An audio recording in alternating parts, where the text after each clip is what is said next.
Hello, welcome back. It is more Ace Attorney Justice for All. We are going into the second last part of this playthrough. We're going into the second last trial.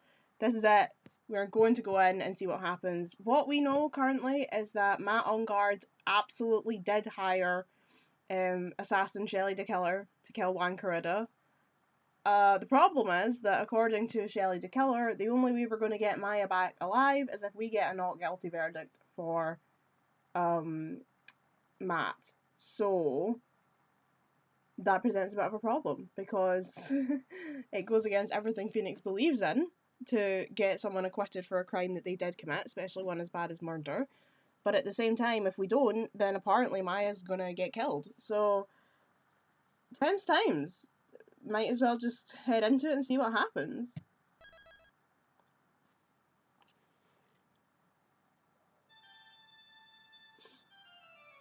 Oh god, it's the vampire music again.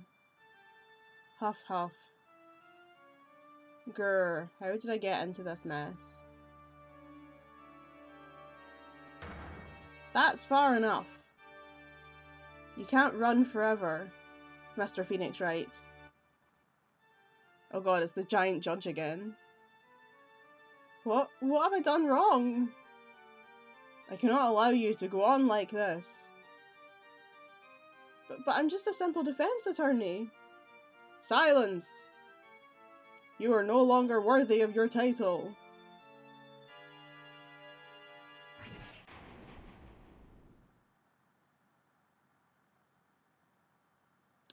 Alright then. I've had this dream before. Someplace, some time ago. As if this day was written into my destiny. Today I'll stand in court as a lawyer. To prove a killer innocent. Yeah, this is intriguing, because how are we going to, like, present evidence and stuff? Because if we know that he's guilty, then how are we supposed to defend him? Like, how do we do this trial if we know that he's guilty? Because if we're trying to prove that he's not, how are we supposed to prove that he's not if he actually is? Because we won't have any evidence to prove that he isn't. Because he is. So how's this going to work? March 23rd, 9:43 AM, District Court, Defendant Lobby number 3.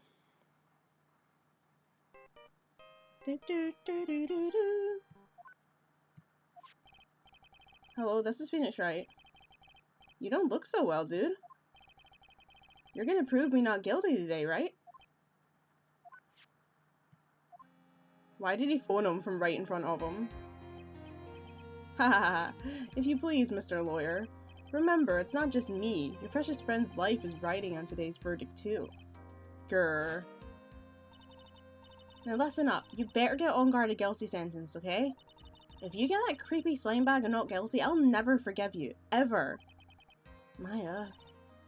Phoenix. Phoenix! Mia! Maya! How's Maya? I don't know. You don't know? She hasn't tried to channel me since yesterday.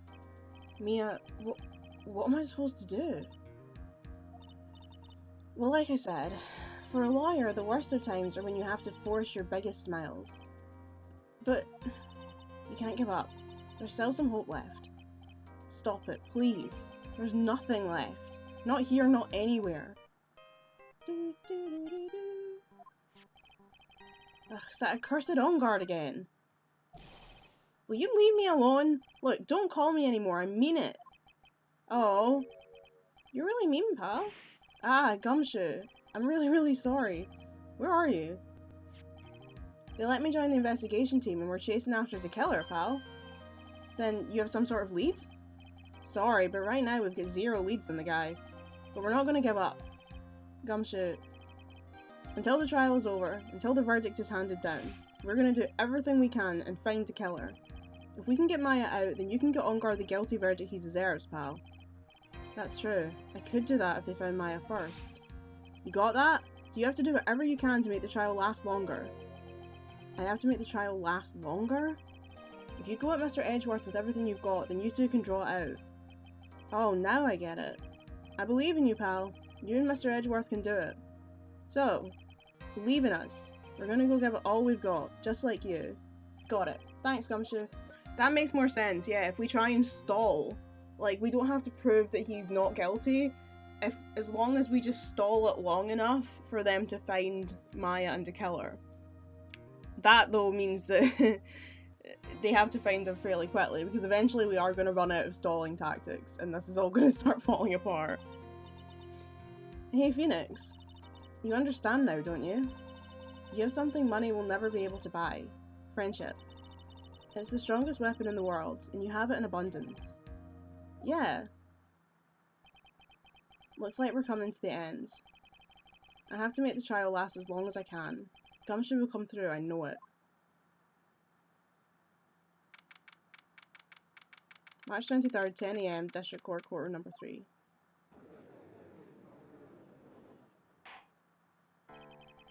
Court is now in session for the trial of Matt Ongard. The defence is ready, Your Honour. The prosecution has been ready for a while. I forgot his accent. The prosecution has been ready for a while, Your Honour. It's funny, right, so, just as a side note, last night I just decided to, like, look up Wright on YouTube, and I was watching, like, some clips of them and the anime that I've never seen, I've never watched the anime. I plan to, eventually. And it was funny, because, like, people in the comments were saying, it was the dub, people in the comments were like, it's so weird, like, I always thought Edgeworth would have an English accent, and all these people were like, same, yeah, me too, like, I always thought he was English. And I was like, so it's not just me then? Everybody apparently, like, collectively thinks Edgeworth has an English accent, and the show he doesn't, it's just quite a kind of well-pronounced American accent. But, like, I was just surprised, because, like, I came into this series with no knowledge of anything, and just kind of was like, his name's Edgeworth, that's quite an English name, he just seems like he would be English. And then everybody apparently agreed that they thought Edgeworth was English, so even though it makes no sense, because, like, he went to school with Phoenix, so, like, I don't know where he would have got the accent from, but we just all collectively agree he's English, so that's fun. Anyway, the prosecution has been ready for a while, Your Honour. Now, as I recall, we concluded yesterday's session with a big mystery in our hands. Why is my eyebrow itchy today? What the fuck? The mystery being what exactly was Miss Adrian Andrews' role in this murder. That is to say, is she really connected to the crime itself? Is this working? Yeah, it's working fine. It just seemed to stick there. Mr. Edgeworth, if you would please inform the court of today's proceedings. Adrian Andrews. She forged evidence that threw suspicion onto Mr. Ongard, and then proceeded to escape the crime scene by wearing a nickel samurai costume. The guilt of these actions are those from which she cannot escape. Then you're saying that she's guilty after all? I'm not finished, Your Honour. Miss Andrews has nothing to do with committing the actual murder. I would like to direct the court's attention to this card. What is that? It looks like a shell. This is the calling card of a certain assassin. Assassin, you say? Yes, Juan Corrida was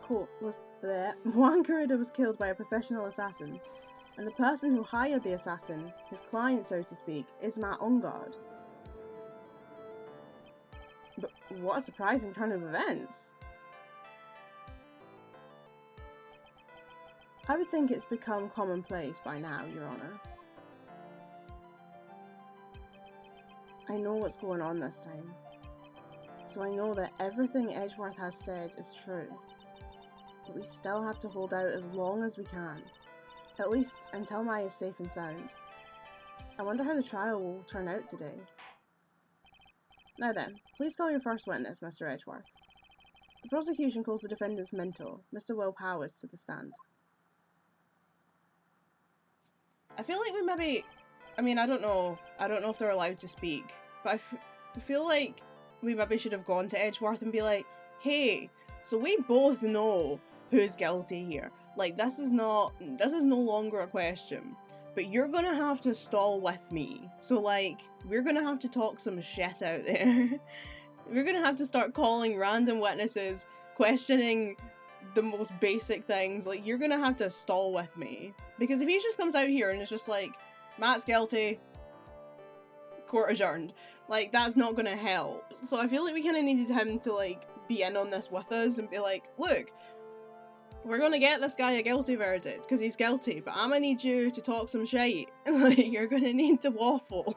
Waffle with me. Anyway, now then, witness, your name and occupation, please. Okay. I'm, Will Powers. I'm a poor, underpaid action star. And what is your relation to the defendant? Well, that's... I guess I'm sort of a lousy mentor to him in a way. Yeah. Mr. Powers, please, you don't need to put yourself down so much. Oh, sorry. Well, but I'm just kind of a nothing sort of guy. On the night of the murder, you visited the defendant's room. Is this correct? Yes. I didn't know that. But you know, I didn't actually get to see Matt when I went. All you need to do is answer what you're asked. Now then, I would like you to please testify about when you went to Mr. Onguard's room. Okay, sure. Maybe Edgeworth is stalling, because if he went to Matt's room and he didn't see anything, then this is a pointless testimony. Maybe maybe Edgeworth is trying to help. He's like, right, you go up here and testify about that time you went to her room and saw nothing. Stall for time. After the award ceremony, I went by myself to Matt's room. Matt was standing there in front of his room, still in his knuckle samurai costume. He was talking with someone. At first I thought it was the bellboy. That's Shelley the killer!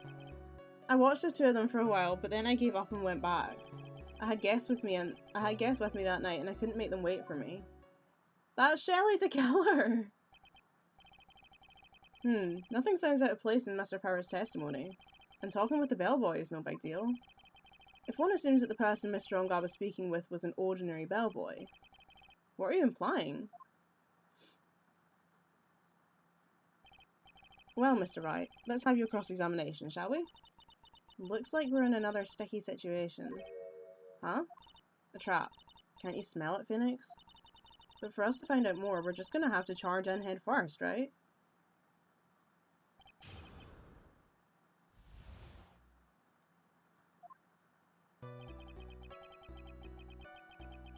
So I take it since we're stalling for time, I take it in this case we can press like literally every statement because we're trying to draw this out as long as possible. So if they start penalising us for wasting time, that's kind of going against the whole point of the case, so...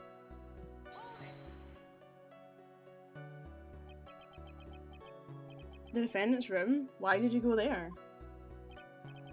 Well, I'm his mentor, like a big brother sort of, and I wanted to say congrats. What's wrong? Why did you stop? Mr. Wright? What is it? You're gonna try to trick me into a corner, aren't you? Huh? I know I'm just a poor underpaid action star, but I'm not the killer. No one said you were, Mr. Powers. No, please, don't trick me. Every time you do your lawyer thing, the witness suddenly turns into the bad guy. Every time? Witness. I will personally talk to the defence at a later time.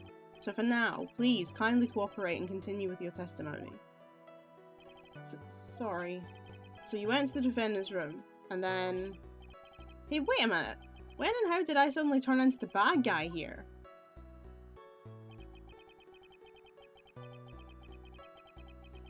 Matt was standing there in front of his room, still in the knuckle samurai costume.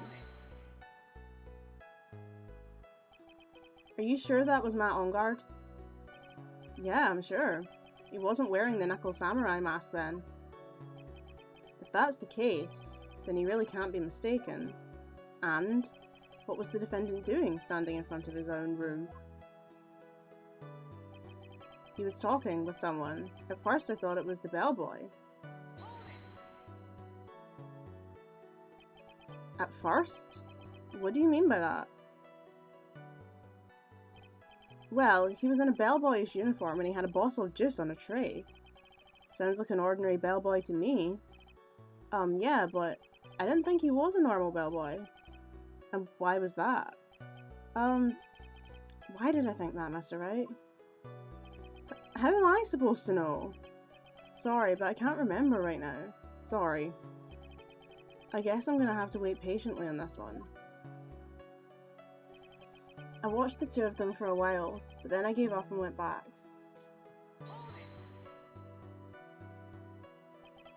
You saw the two of them, the bellboy and the defendant, together, correct?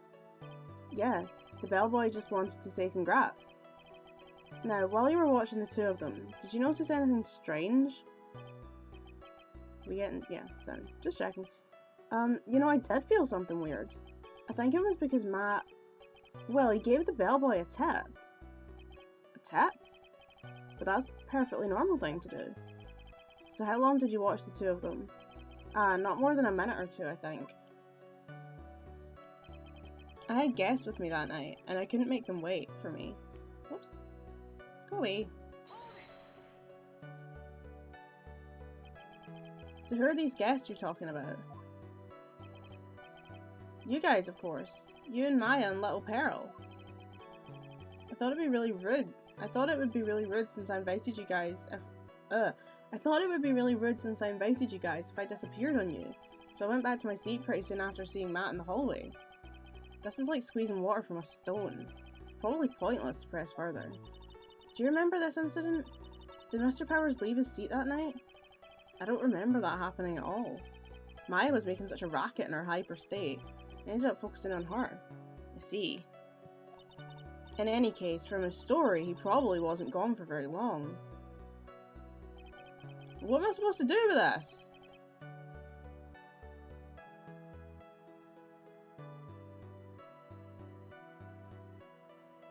What am I supposed to do with it? Matt was standing there. Oh shit. Matt was standing there in his Knuckle Samurai costume. He was talking with someone at first. I thought it was the bellboy. I watched the two of them for a while, gave up and went back. I guess with the man couldn't move away from me.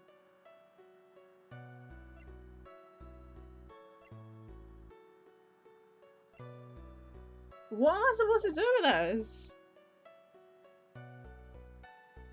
I'm gonna have to look it up because I literally don't know what. Like, there's nothing in here. Like, it's a nothing statement.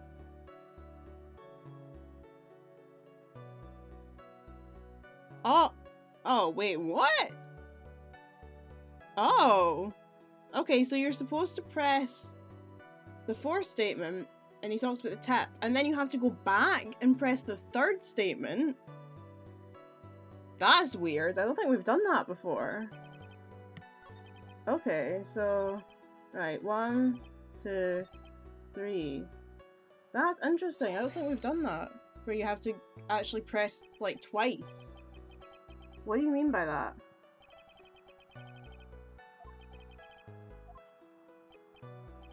Okay, saying the same thing. Do I have to do it in the same round? Hey, wait a second. Oh, right, he's changed. Actually, Mr. Powers, only a few minutes ago you stated... you know, I did feel something weird. I think it was because Matt... Well, he gave the bellboy a tip. Could it be that you felt something strange about the tip-giving incident itself? Ah, yeah, that's it. You really know your job. Mr. Edgeworth. Yes, Your Honour? This bellboy. He wasn't an ordinary one, was he? Perhaps we should let the witness tell us. Very well. Mr. Powers, please amend your testimony. You mean about the bellboy, right? Okay, Matt gave the bellboy a tip. So he gave the bellboy a tip. What's so strange about that? Ah, well you see, Matt's not a poor penny pincher like me. I was trying to figure out how much it was because the tip really shocked me. How much it was? But that's when something even more surprising happened. The bellboy was putting the tip he got in his pocket. And that's when I got my first good look at the guy's face. I was really shocked. I'm afraid I don't follow at all. It sounds like Mr. Powers was surprised twice by this event. I wonder which of his shocking moments I should ask about. I want to know about the face. What was so shocking about the bellboy's face, Mr. Powers? Well, he wasn't exactly a boy, more like an old gramps. Ahem, I hope you know that discrimination towards old men is a no-no in my court. No, that's not what I meant at all. In the smack middle of the guy's face, there was a line of stitches. A line of stitches? Yeah, and it went straight from the tippy top of his head to the bottom of his chin. Almost like if that thread snapped, all the stuff in his head would come spilling out. Ah, he was there, at Onguard's house. He was that butler. What is it, Mr. Wright? Nothing, Your Honor. So that means Onguard was talking with the killer then. If that fact were to be exposed, Onguard would be declared guilty in a blink. Phoenix, you have to play dumb here. Pretend you don't know anything. Yes, Chief. You sure you don't have something you would like to say, Mr. Wright? Huh? What did you say, Your Honor? Nothing, Mr. Wright. Nothing. We're just going around and around in circles. Now then, Master Powers, please continue with your testimony.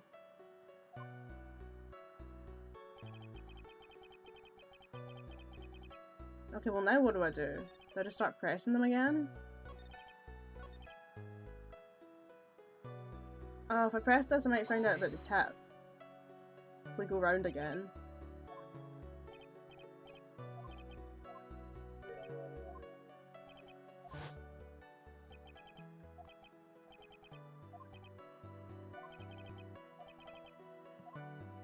Onguard's tip. The defendant is a huge star. He can afford to give generous tips, wouldn't you agree? Sure, but giving him that much was maybe a little too much, I think. A little too much. Would you please clarify for the court about how much you would say the defendant gave to the bellboy? Honestly, I don't know. I can't even begin to guess. And why is that? Because he gave the bellboy a really, really fat roll of cash. A roll of cash? Ah, well, how interesting. That certainly was a very generous tip, wasn't it? A very fat roll of cash. That can hardly be called a tip, Your Honour. The judge is beginning to look awfully suspicious of us.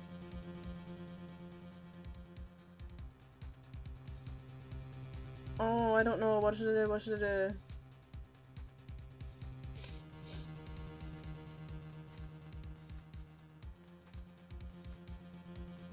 Wait and see? There's nothing I can really object to here. I mean, who can argue that a fat roll of money isn't really odd? So supposing the roll of cash was not a tip, then what was it? Payment, Your Honour. Payment? Isn't it obvious? For the murder of Mr. Juan Corrida. Then the bellboy the witness saw. Yes, he was the assassin.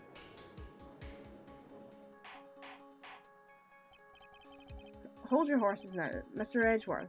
You don't have any proof of this, do you? Have I ever been unprepared to support my claims, Your Honour? I have here the card Shelley the Killer left at the scene of the crime. Shelley the Killer? He is the person the police's special investigation team has been chasing for ages. I'm certain that the person the witness saw was this very assassin, Shelley the Killer. Really? What's wrong, Mr. Powers? No, nothing. Something just clicked in my head, and I think I just figured something out. Oh? Actually, I saw that bellboy again later on that night. What? Mr. Powers, please testify. Tell us what you saw. Yes, sir. Right away. Okay, next testimony. This time I was in that hallway because I had to go to the bathroom. And that's when that bellboy I saw earlier came out of the room. Of course, when I say room, I mean Juan Corrida's room. Now that I think about it, that bellboy does seem kinda out of place. Yeah, so he had to be the assassin, I'm sure of it. I mean... Thank you very much. That is all we need for now. Huh? But I'm not done. There's still more. Let us first establish that the bellboy was truly Mr. the Killer. Then we shall see. So the bellboy came out of the victim's room. And if that bellboy really was the assassin, then I think the answer is fairly obvious. That would be correct, Your Honour. Well, Mr. Wright, I believe it's your turn to entertain and make us laugh.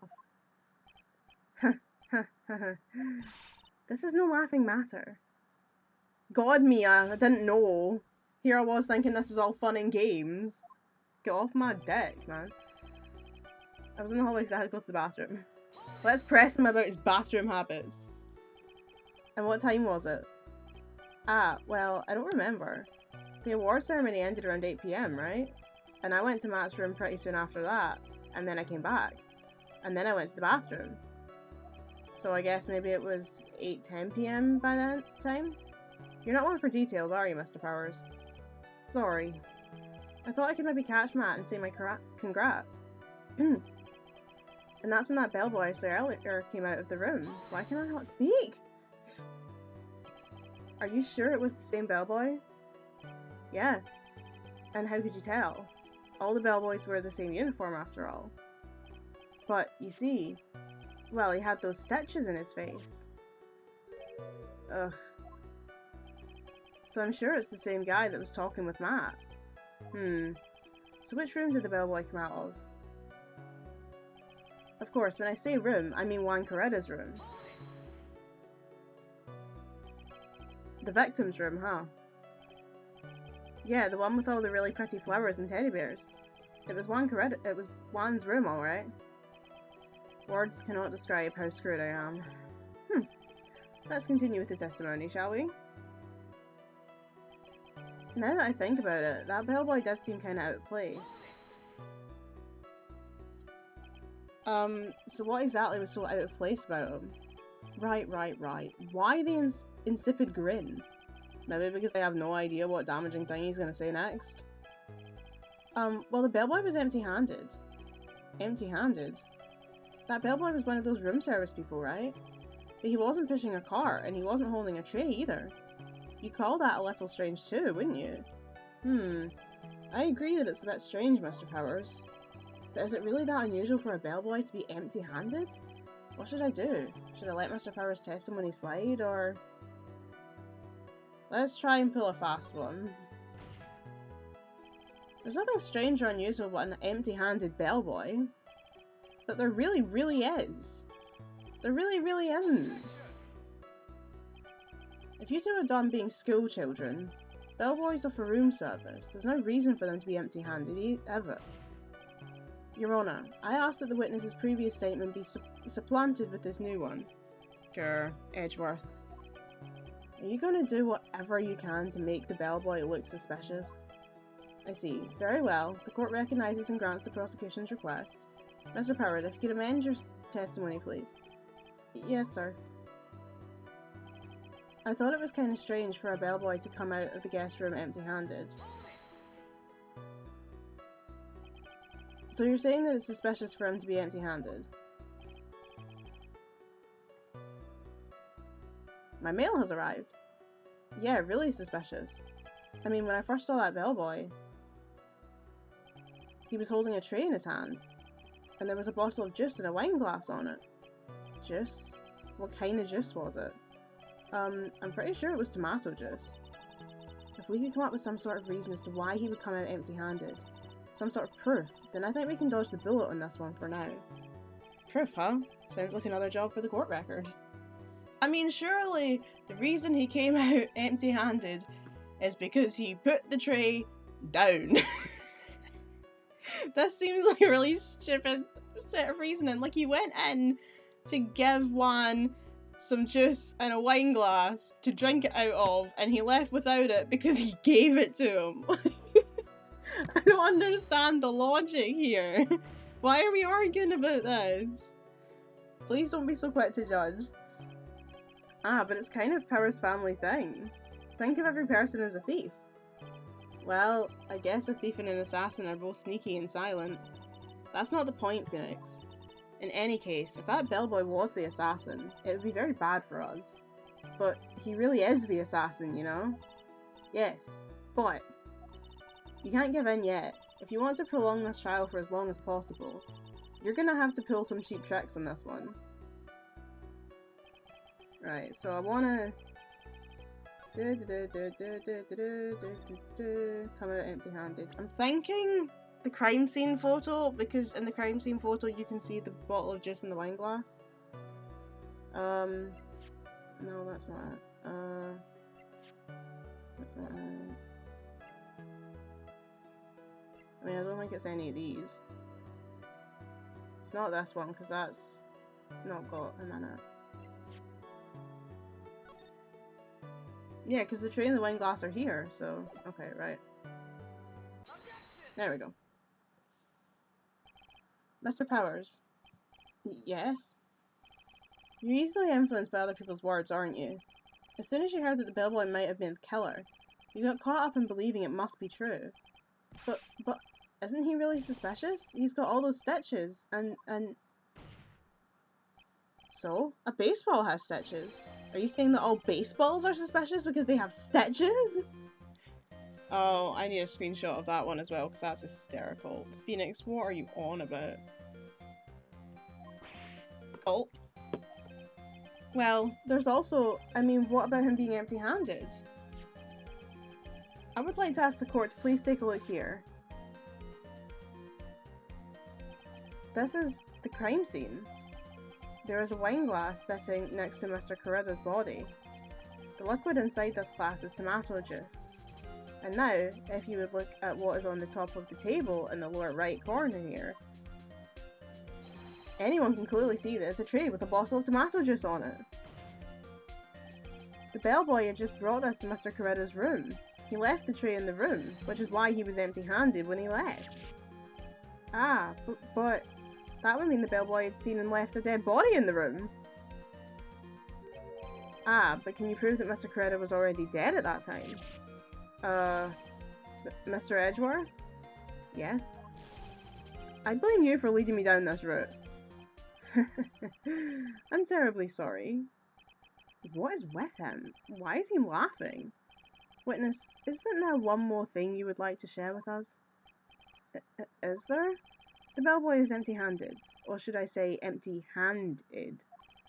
I recall you had something interesting to say about his hands.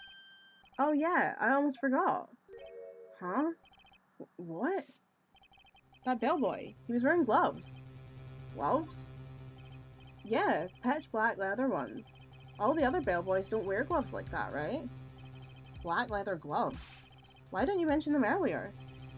Sorry, it slipped my mind. Ugh, boy, does this make the bellboy look really suspicious. Alright, got to focus. I can't get lax here. So what if he had gloves? A lot of bellboys wear gloves. Come on, Mr. Wright, the bellboy was wearing black leather ones. So, a football is made of leather.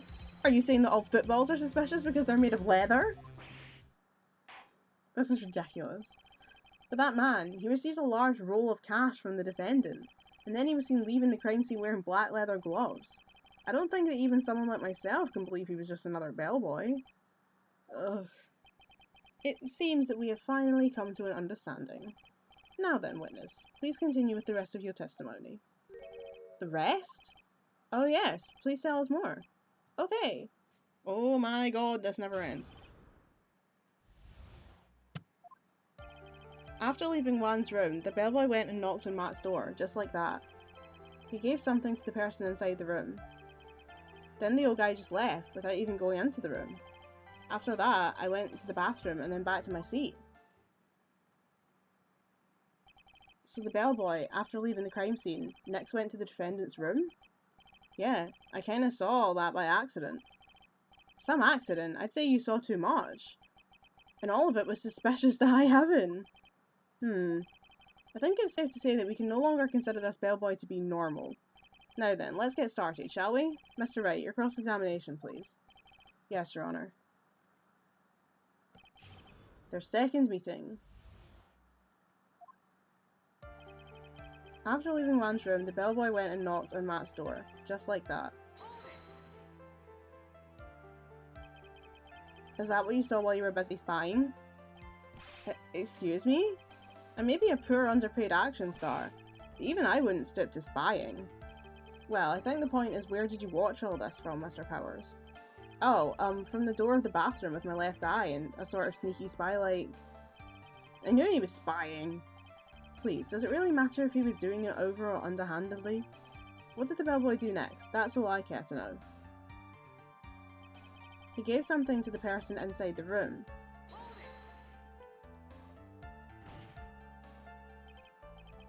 I said hold it. Okay. That's better. What kind of statement is that? Please elaborate and give us a few more details. Oh, okay. I should probably ask him only one question at a time. About the person inside. So who took this something the bellboy handed off? Actually, I don't know. What do you mean? I'm sorry, but I only saw the person's arm. Only an arm? Then you're saying you didn't see this person's face? Yeah. Well, it was Mr. Onguard's room, correct? So it could have only been Mr. Onguard himself, I'd say. And then, what did the bellboy do after that? Oh, so after he gave the person inside the room the thing, then the old guy just left without even going into the room. Where did this bellboy go after he left Mr. Onguard's room? He opened the door to Viola Hall, went in there, and who knows after that, right? I do. Okay. After that I went to the bathroom and then back to my seat. Did you see anything strange, suspicious, or just out of the ordinary at that time? Oh yeah, I saw that one thing. What? You saw something else? There was this jittery alien with a ray gun. It was watching Juan's door like some sort of stalker. I think we can forget about the alien. Well, Mr. Power's testimony just now was as vague as his first. It's a little troublesome, isn't it? But I'm sure if you press him enough, everything will become clearer. Although, that just makes it harder on us, doesn't it? Ugh, talk about a lose-lose situation. Okay, I want to press that one again with the questions. That was the second one, I think? Yeah, that's one. So we'll just zoom through until we get to the questions.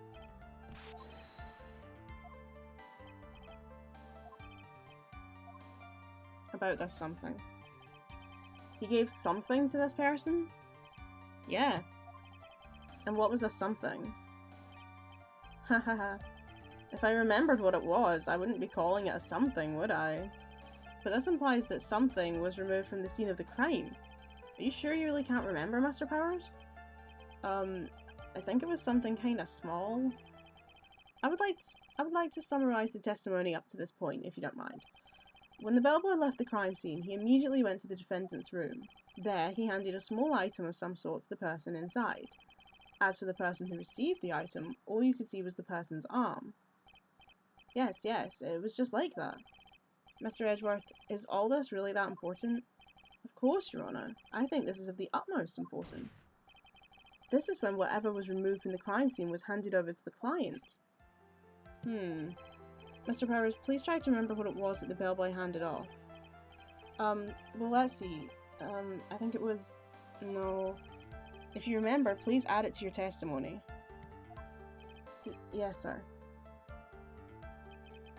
If I saw it again, I could say for sure, but I think it was some sort of wooden statue. Alright, that's come completely out of nowhere. A statue? Oh god, it's like that thing from the first ever case, the statue that's also a clock. Yeah, it kind of looked like one, I guess. If I saw the actual thing again, I'd probably remember, you know? Looks like for this trial to proceed, I'm gonna have to come up with whatever this statue thing is and show it to him. You're gonna have to trust your instincts on this one and take a chance, Phoenix. Well, Mr. Powers, let's continue with your testimony. What did the bellboy do after that? Then the old guy just left without even going into the room. After that, I went back to the bathroom and went back to my seat. Yeah, okay.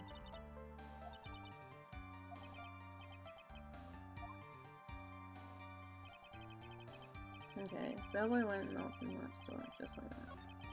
He used something outside the room. So, okay. I might try pressing this one again, just in case.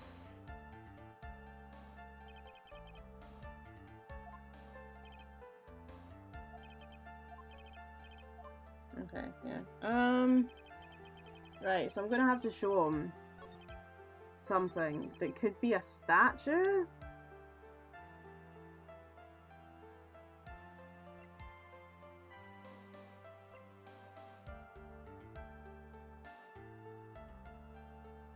Is it the bear? A wooden bear-shaped figurine. This one? Hey. What was the point of that pregnant pose? Pregnant? Where did that injection come from? Well, speak up. It was me, Your Honor. What is it, Phoenix? I have a feeling that something bad is going to happen once I show this. Mr. Wright, if you have something to say, please spit it out. Yes, Your Honor. Okay, Phoenix, deep breath. Mr. Powers, the something you saw. Was it this item? Oh, hey, that's it. That's the something. Wow, Mr. Wright, you really figured it out. I recall we found this at Matt Onguard's mansion. At the defendant's house? What does this mean? It's simple, Your Honor. Shelley the killer assassinated one Corrida in his room, and then he stole this wooden bear from the scene of the crime. Then the bear being found at Matt Onguard's mansion would mean... It goes without saying, Your Honor. Mr. Matt Onguard is the killer's client. Yeah, we walked right into that one. Order, I said order! Mr. Wright, this is a most unfortunate turn of events for you. Yeah. Sorry, Mia. No, it's alright. Your judgment was sound. Actually, I figured the bear would come up. If not now, then it would have later on. Even if you hadn't shown it to the court, I'm sure your friend Edgeworth would have. I almost forgot that he knew about it too. I think it's clear that there's no need for us to continue this trial. I can't let this happen. I have to do something. There has to be something we've overlooked.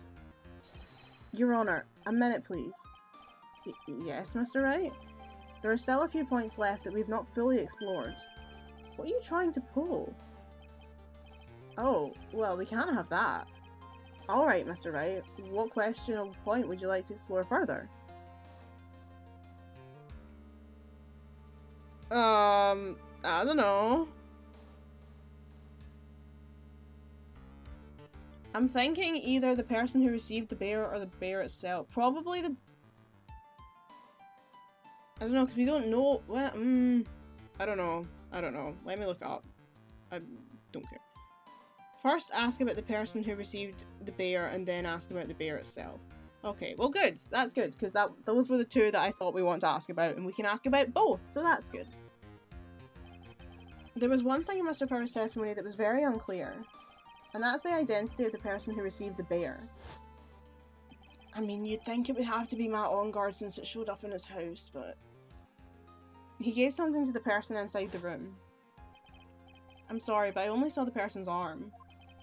As long as we don't know who it was that took the bear, we can't be sure of... Ah!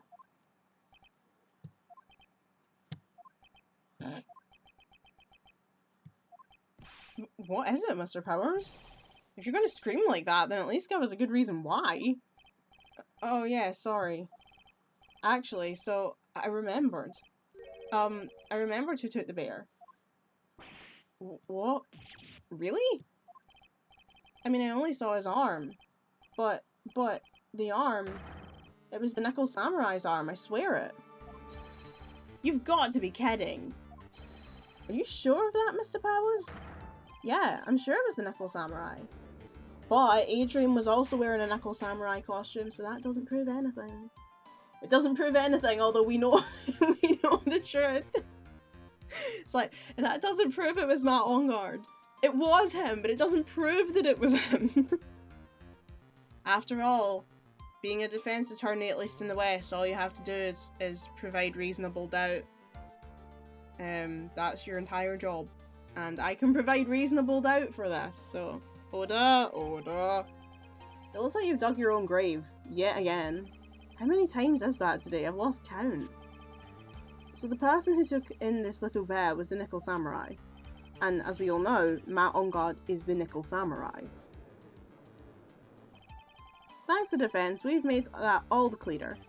What am I supposed to do now? Mia, help! You don't have time to act lost. You've got to find another angle to attack this from. Hurry! Now, I will bring this cross-examination to... Your Honour, Again, Mr. Wright? We've already removed any and all questionable areas of this testimony. It's about time you were removed from this court, Mr. Wright. I have to find something. Even one more little point will do. There are still questions left unanswered. What are you trying to pull? Oh, well, we can't have that. Alright, Mr. Wright, what question or point would you like to explore further? The bear itself. I think it's fairly obvious that the bear itself is very questionable. The bear, Mr. Wright? This was found at Mr. Ongar's mansion. However, Mr. Ongar was arrested at the hotel that night, which means that since the murder occurred, he has not had a chance to go home. Oh. I think Your Honour has already figured out what I'm trying to say. It's not possible that it was Mr. Ongar who took this bear to the mansion. Why, that's very true. We didn't consider that point, Mr. Wright. There was no way, time-wise, for the defendant to have taken this bear home. Phew. Disaster averted, it looked... No. You haven't gotten the best of me yet, Mr. Wright. Huh? I remember it clear as day. I remember what you muttered to yourself at Ongar's mansion. We have this area completely surrounded. There is no way for him to escape. I can't believe it. That butler, all this time, he was the killer. The killer and Ongar were working together. The killer and Ongar were working together, so to speak. And the killer was hiding at the Ongar mansion, as its butler. What a bold move. The bear figurine was brought back to Ongar mansion by the killer himself. When it looked like he was about to be arrested, Ongar had him do so. I assume because it would have been bad had the police found it during their investigation.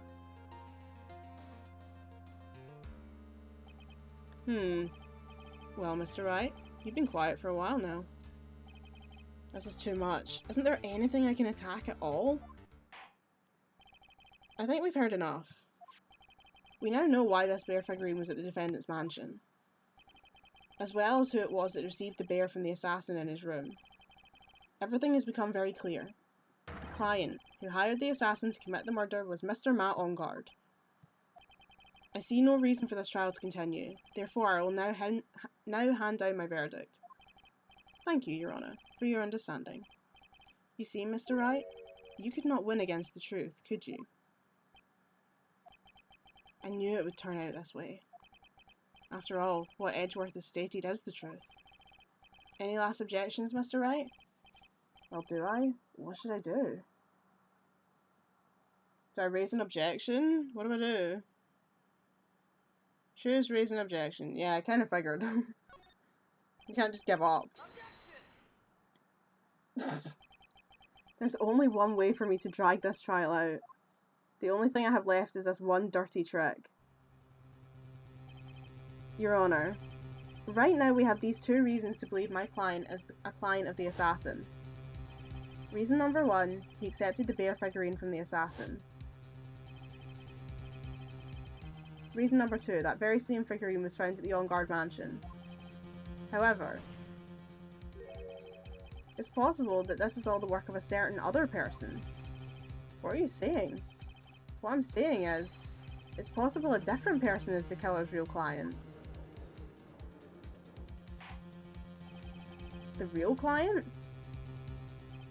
Yes. Just, is this all you have? Now then, Mr. Wright, let's hear your theory. Who would you say is the real client of the killer and therefore the real murderer? I think I know what he's going for, but I'm really scared to say so.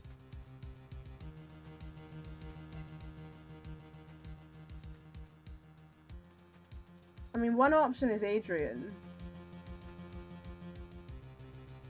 Yeah, it's Adrian.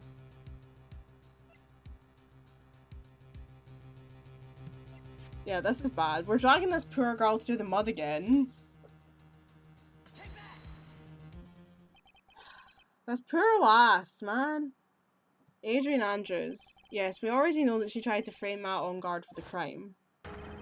By wearing a spare knuckle samurai costume. Ah, then the knuckle samurai's arm that I saw. Exactly. It could have been Miss Andrews. It wasn't, but it could have been. But what about Mr. Ongard? If you would please recall yesterday's testimony. The defendant was taking a nap during the break period. That's right. Then, finding this figure at Mr. Ongard's mansion. It was a well-laid trap set by Miss Andrews. Mr. Edgeworth, what is your opinion on this? I can't even begin to count the flaws in the defence's logic. Besides which, there is no evidence to support it. However, I can't fully discount its possibility either.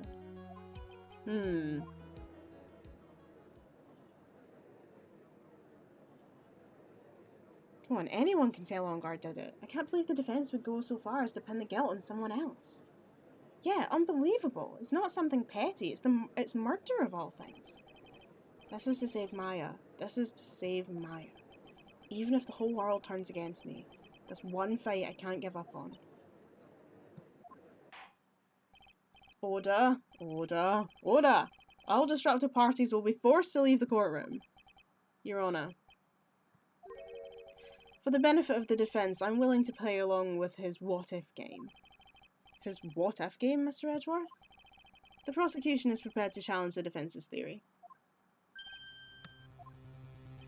Mr. Wright, even you must have thought it strange and wondered. Why would the criminal want this little wooden bear? Yes, I've been wondering that the past 10 minutes. I was like, why would an assassin bring Matt Ongard a wooden bear, which he then put in his house? I don't understand. He's right. The killer did specially bring that bear to Ongard right away. Why do you ask? Is there something special about it? Absolutely. And I'm sure that once the court knows the significance, the true killer's identity will become crystal clear. Your Honour, the prosecution calls upon a witness who will clear all doubts against Miss Andrews. And who would that be? It's quite simple, Your Honour. Miss Adrian Andrews herself. This poor lass! Stop putting her on the stand! I see. Well then, the court will take a short 10-minute recess. The prosecution will prepare its witness in that time. Yes, Your Honour. March 23rd, 11:54 AM, District Court Defendant Lobby number 3. Ha ha ha ha. Oh, I knew it was a good idea to hold her hostage. Don't you agree, Mr. Lawyer? But I never thought in your desperation you'd try to pin the guilt on Adrian. Ugh, I swear this demon will pay. Mr. Neck! Perils? Where's Mia? I don't know. A really strong power suddenly called her away. A really strong power? Do-do-do-do.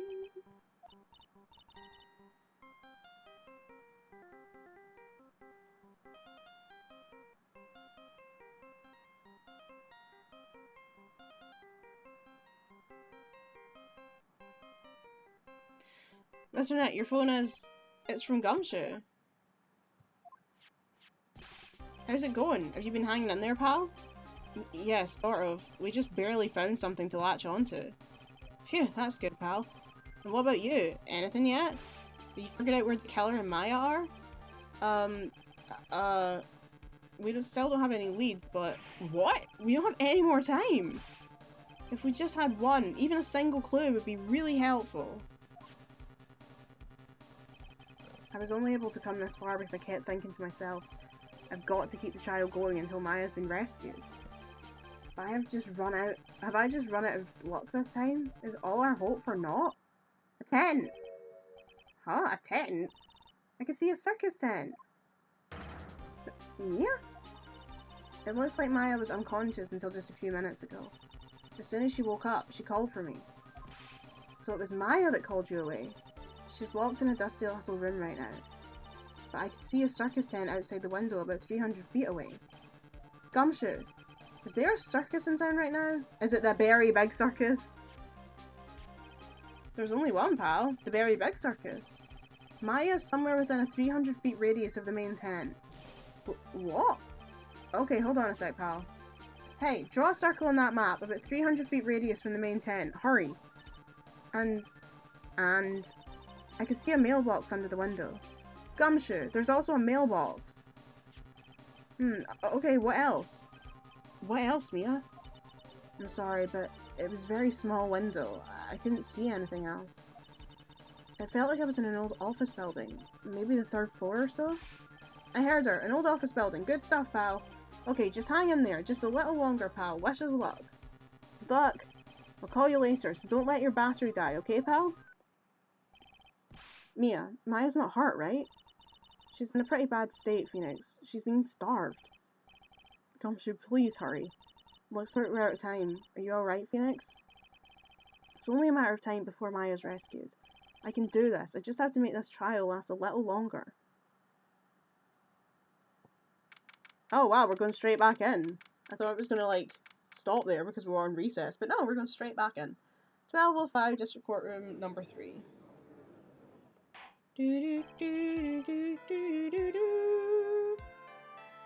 Court will now reconvene. The killer, the man who murdered... Bleh, I keep forgetting his accent, man. The killer, the man who murdered the victim, handed this to the client. From this, one obvious question arises. Why this particular item? I believe the answer to that question will provide us with the name of the real criminal. Now then, the prosecution calls the defendant's manager, Adrian Andrews, to the stand. How long have we been recording for? An hour? Yeah, just under. Currently, the witness is accused of tampering and obstruction of justice. However, you have been called to the witness stand today to ascertain who exactly is guilty of murder. I understand. Very good. Now, have you ever seen this bear before, Miss Andrews? Of course I have. You have seen it before? That's right. It's only natural that the witness has. Miss Andrews, could you please enlighten the court to this bear's secrets? Alright. Why does she... Guess we're going to find out. The bear figurine. Actually, this is an elaborate puzzle. I kind of figured it was a puzzle bear when they said there was all these different bits, so I was like, maybe it's like some kind of wooden block puzzle. If you know the correct order, it can be taken apart one piece at a time. And at its centre is a small cavity, with just enough room to store a small item. Because of its complexity, if you don't know the order, you can't open the bear. You really can't tell that it's a small jewellery box just by looking at it. Ah, okay, so you can hide something at the centre of the bear, but only the person who knows the order can get it out. So this figurine, it's a container of sorts, is it? Yes, looks can be deceiving, wouldn't you agree? Yes, this is superb craftsmanship. Oh yes, I nearly forgot. You may begin your cross-examination, Mr. Wright. It looks like there really was something to that bear after all.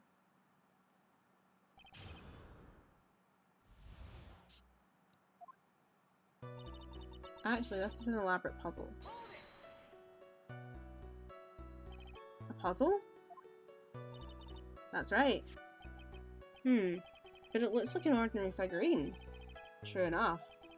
To people who don't know, I'm sure they would never guess that this was a puzzle. I guessed that it was a puzzle! So what kind of puzzle is it exactly? If you know the correct order, it can be taken apart one piece at a time. So you can take it apart, and how would one go about doing that? Well, you first turn its tail to the right, and then push in. Oh yes, I see. After that, the arms and legs are free to move and can be removed. Oh, this is most interesting! A boy and his new toy. It's like he's 5 all over again. Oh, don't mind me. Go ahead and carry on. I think he's lost it.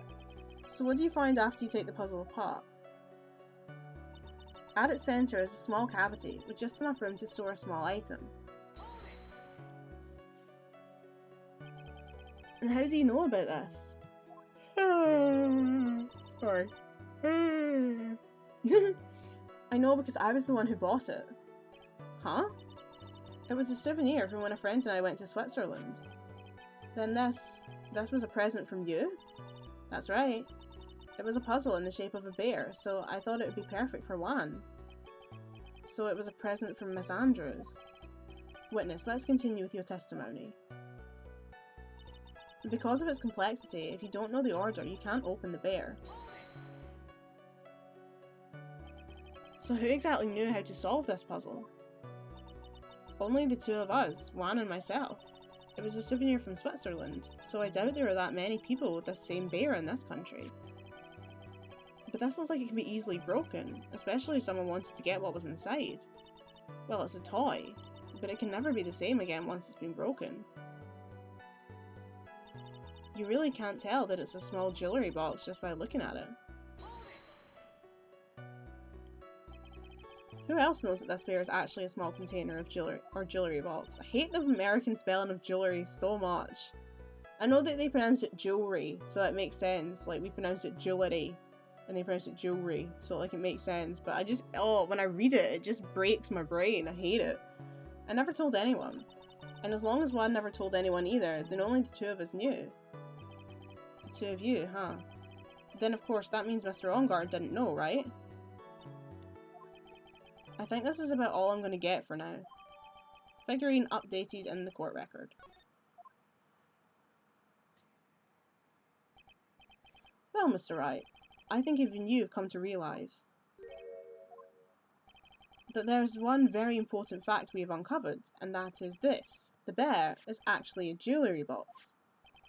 Now that we have agreed to this point, there's only one logical question that can come next, and that is this. What is inside this box? What's inside? That's right. That's what we're going to find out next. Witness. Yes? You are the only one who can open this. Please. I mean, yeah, that makes sense. There's a painful silence hanging over the courtroom. All eyes are on Miss Andrews now as she solves the puzzle and takes the bear apart. I've opened it. Is this what you wanted? Oh my god, is it the suicide note? What is that? It looks like a note. Oh my god, it is. It's the suicide note. I don't think we need to guess at what that is, do we, Mr. Wright? It's the suicide note. The suicide note? The suicide note left by Juan Corrida's former manager, Celeste Tampax. Until now, no one knew of its whereabouts, but just as we suspected, it was hidden. Hidden by the victim, Juan Corrida himself. Why are my eyebrows so itchy? It seems Celeste Tampax had very beautiful handwriting, and she's just as beautifully signed her own name on this document. This is most definitely the note she left right before she committed suicide. Order! Witness, did you know about this? Yes, I did. I heard all about it from Juan. When I discovered his body, I looked for the bear. I wanted to destroy the note before it became public, but I couldn't find it anywhere, because it had already been taken by the killer. Everything is going at Mr. Edgeworth's pace. So now that the suicide note has been found, what's the next logical question? What is written on the note? That's right. At least that's what I would think. Now then, I believe it was only appropriate the contents of this note be made known. I can't stop you, can I? I went through so much just to get my hands on it, and I was going to burn it, for her sake. I'm deeply sorry, but I can't allow you to persuade me to stop. Your Honour, if you could please read the contents of this note aloud. Very well. The judge's voice rang loud and clear through the dead silent courtroom. In her note, Celeste Tampax left us a record of all that had happened to her, about being used and then being thrown away by Ongard, about being engaged to Corrida and then Ongard's role in destroying that, and about how she decided in her despair to end it all. Poor lass. And that's all Miss Tampax had to say? There is one thing I would like to say here. The prosecution has no interest in slandering Mr. Ongard. Then what? Our intention, Your Honour, is to establish a motive for murder. Isn't that correct, witness? Yes. On the night of the murder, Wan was going to make the contents of the note public. After the post-ceremony show, he was going to hold a press conference. My word.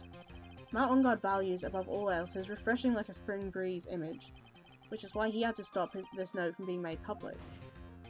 At any cost. Celeste's suicide note added to the court record. It's On Guard's fault this woman killed herself.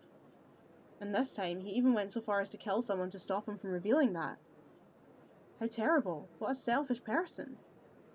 I guess there are slimeball, oh my god! Slimeball! Something. Anyway, there's no margin for doubt here. Mr. Tequila's client's goal was to obtain this suicide note, and the only person who needed this note that badly is the defendant. Let's not forget that the bear with the note inside was found at the defendant's house. It seems that we have come to the truth at last. The defendant's motives were entirely selfish. He deserves no sympathy from anyone. Ugh, how am I supposed to escape from this one? Why the hesitation, Phoenix? Gumshoe hasn't called yet, so you know what you must do. I know. I have to carry on and buy him some more time. Okay, there are two deadly pieces of evidence. The figurine and the suicide note. Maybe somehow I can find a way out of this situation through one of those. The gavel's already in the judge's hand, Phoenix. Hurry. The suicide note or the figurine? Which one of these should I pursue? We've already studied the figurine quite a bit, so I'm thinking it's probably the suicide note, because like, we've already pretty much established everything about the bear. It's from Switzerland, it's a puzzle, Adrian gave it, so I'm thinking the suicide note? Yeah. Please wait, Your Honor. Oh man, look at that lawyer. He's still going at it. It's like he doesn't care that he's trying to get a killer off the hook. I think Your Honor believes that Matt On Guard killed in order to obtain this note. Yes, that's correct. But that seems a little strange. In fact, I think there's a contradiction here. Edgeworth's like, what? This note was hidden by Mr. Corrida until the night of the murder. If that's the case, I say that Matt On Guard could not have known what was written on this note. Oh, I didn't think of it that way. Exactly, but I did think of it that way, and I thought that was rather strange. I'm also trying to figure out how either Shelley the Killer or Matt On Guard knew that the note was inside a bear if they didn't know that it was a puzzle. If they didn't know that it was a puzzle with a space inside it, how did either of them know to take the bear to get the suicide note? And why didn't they, if they needed the note so bad, why didn't they just smash the bear? No one in their right mind would kill for a note without first knowing what it said.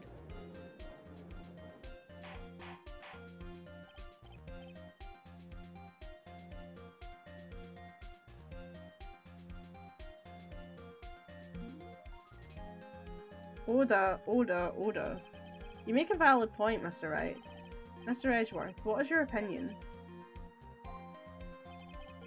It was just a flash, but I think I did rather well in this one. Unfortunately, I think he believes differently. I believe a show of appreciation is in order. Huh?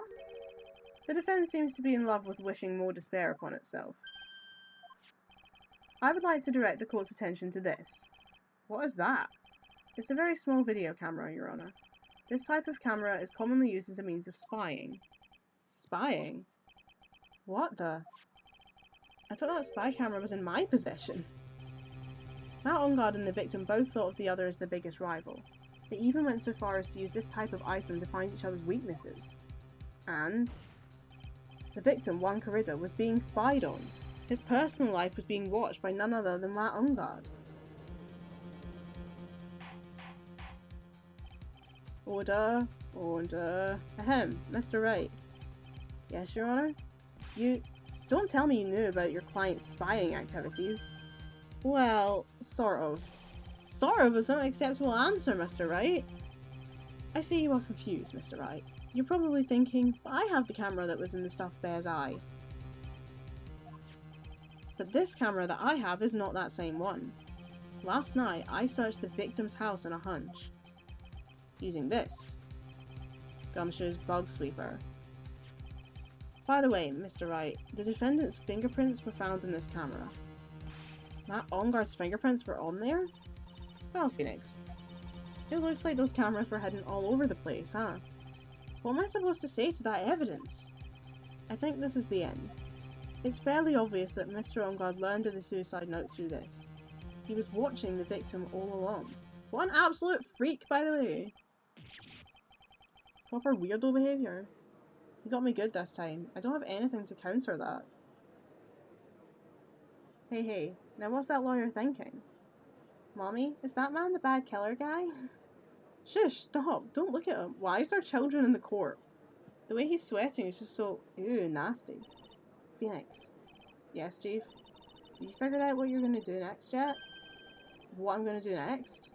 Just running away like a frightened child work?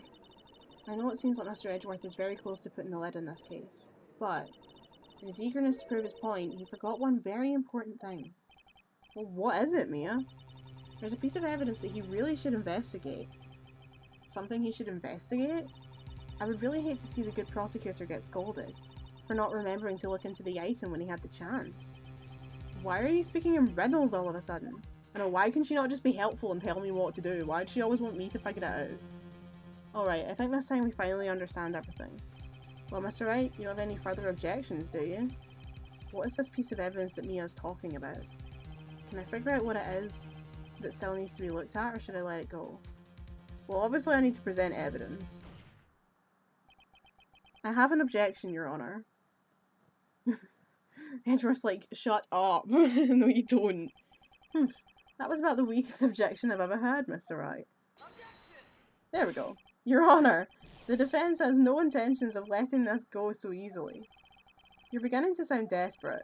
That's just your imagination, Your Honour. Mr. Edgeworth, this is not like you at all.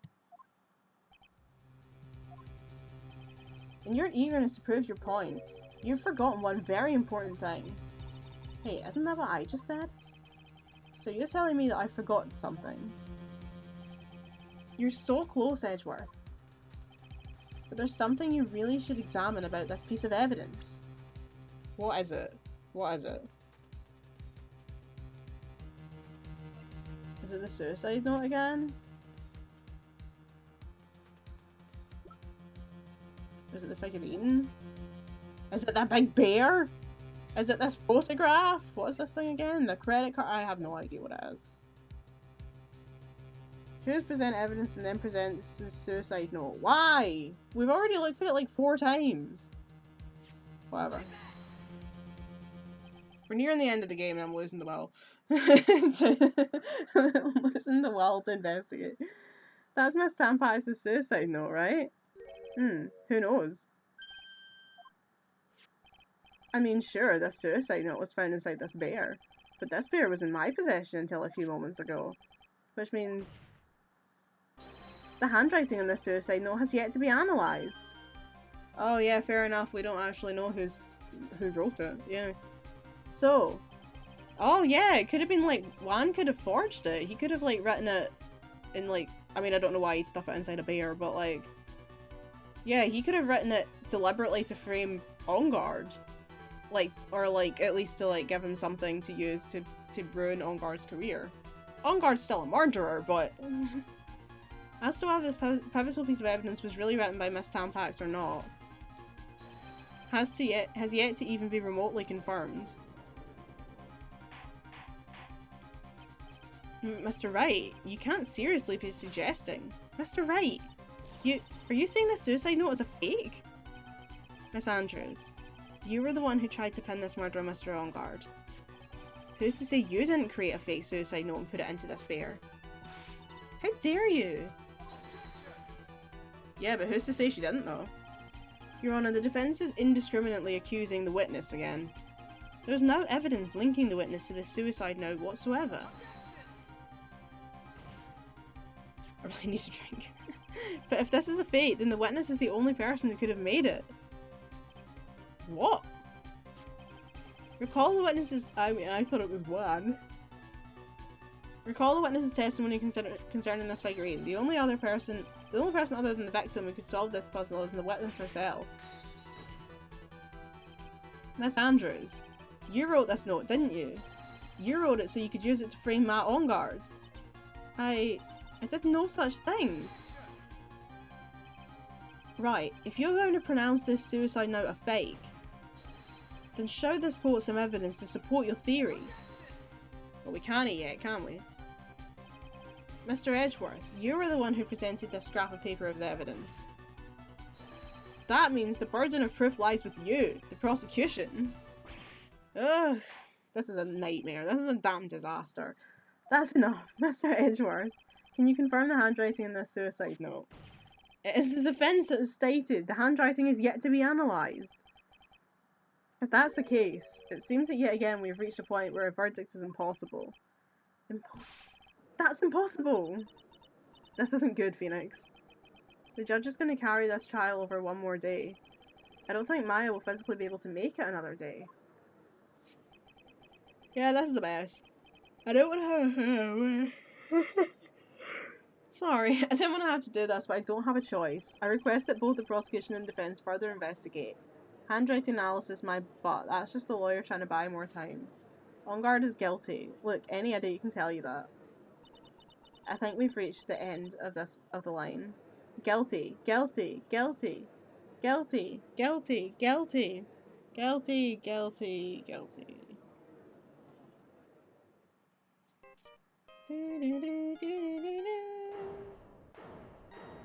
Oh, what is that sound?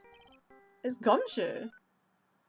Can't he answer your phone in the fucking attorney's bench? Hello, Gumshoe? Ugh. What is with him? And what's with that sigh? Where's Maya? What happened to kill her? He got away. What? I'm sorry, pal. I really am. I don't know what to say besides I'm sorry. I wish there was some way to make it up to you. I really do. Anyway, what's going on?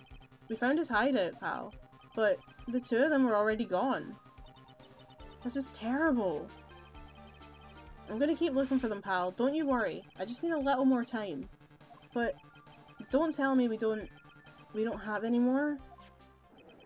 Guilty, guilty, guilty, guilty, guilty. Oh, for the love of God. Do you hear that? They're calling for his head. Mr. Wright, I can't. For us to come this far and... Oh! What is it? Let me talk to Mr. Edgeworth. I can't do that. Mr. Wright, would you please get a hold of yourself? Yes, Your Honour. I'm about to end today's proceedings. You may take your phone calls after. Hold on, Your Honour. Edgeworth, catch! What the fuck? Take that! I love it. Mr. Edgeworth. Please, you've got to buy us some more time. The court is in session. I'm sorry, Your Honour. You were saying? Mr. Wright, this is a court of law. I'm sorry, Your Honour, but I'm reluctant to do this. However, it appears I have no choice but to suspend proceedings until tomorrow. This time I really can't do anything. Court is now adjourned for the day.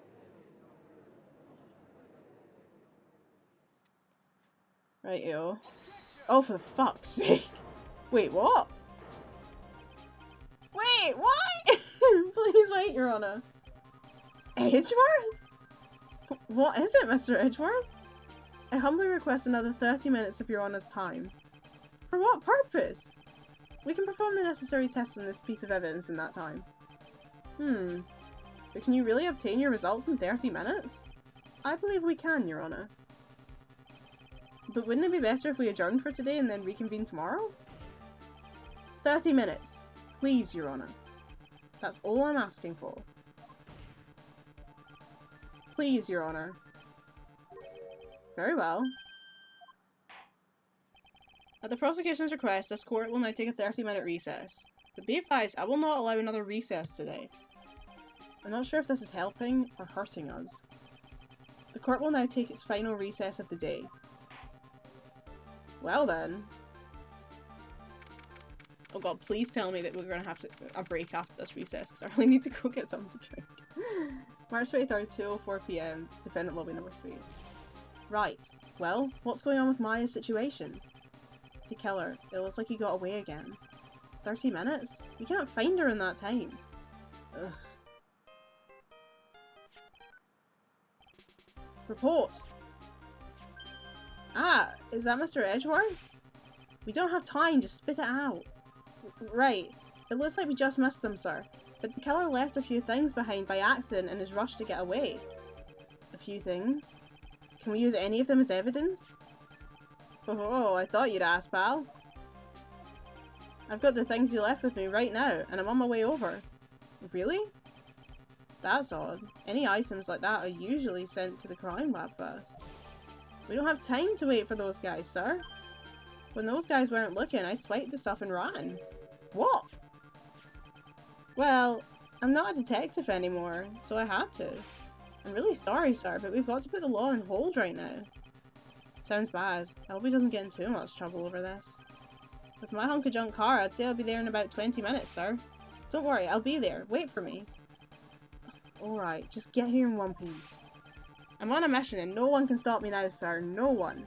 I'm pulling out all the stops and running every red light. Items left by the murderer, huh? Maybe there's something among them that will be decisive enough to end this.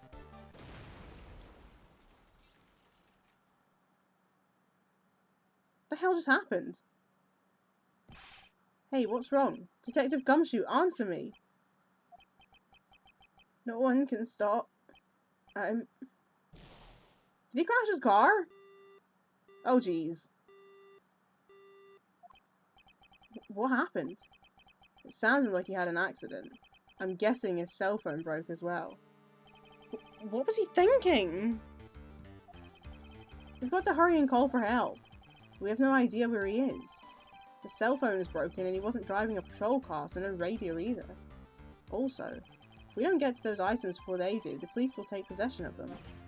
No, we can't let that happen. Well, if there's a way we can find out where he is, then we stand a chance. Why did Gumshoe have to get into an accident now? Is there any way to find out exactly where he is at this moment? I'm guessing there is a way? That's right, there is a way. What? How? I'm sure we can find out where Detective Gumshoe is through this.